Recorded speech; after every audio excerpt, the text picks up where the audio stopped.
I think it will show that this whole operation, for the last 2 months, the terrorizing of our neighborhoods, the brutalizing of people here, has all been unlawful. All of the tactics of Mr. Bavino, all of the tactics of ICE have been unlawful in the vast, vast majority of arrests. By this Friday, they need to present to us who they are claiming is a public safety risk of the 615.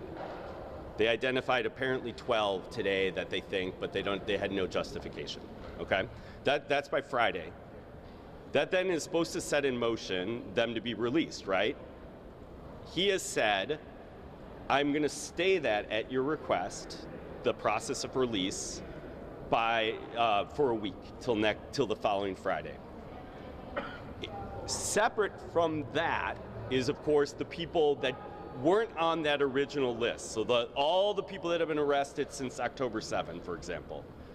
They are to produce to us a list comparable to what they did with the 615 as to all of those arrests up to the present. And I believe that was by November 21st. They are held all over the country. And that's where the logistics of at the end, my colleague was asking, like, how is this bond? How are they going to be notified?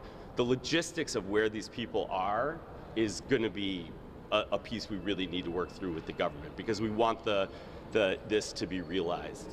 So it's across the country? At this point, they are being held across the country, correct.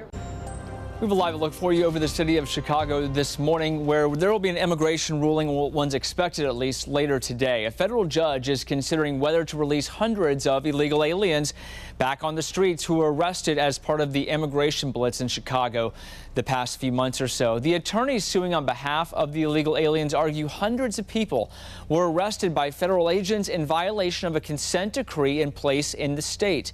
The decree limits the circumstances which agents can make warrantless arrests while enforcing immigration laws. Well, ICE had agreed to some parts of the consent decree, like determining whether there is probable cause a person's in the country illegally, or whether if they're a flight risk or not.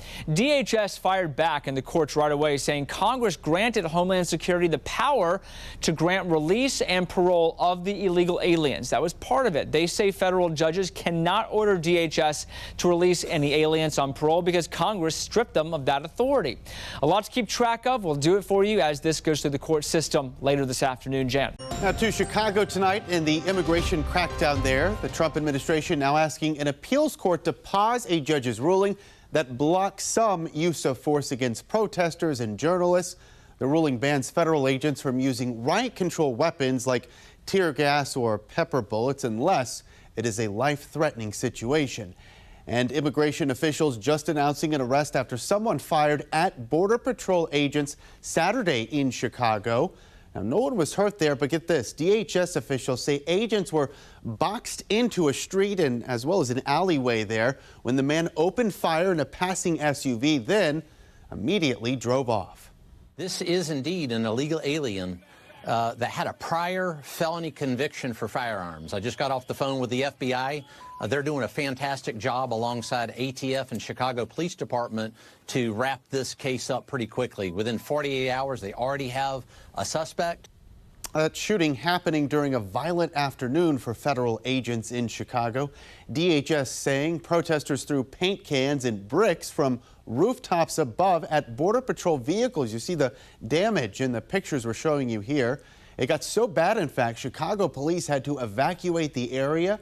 9 people were arrested on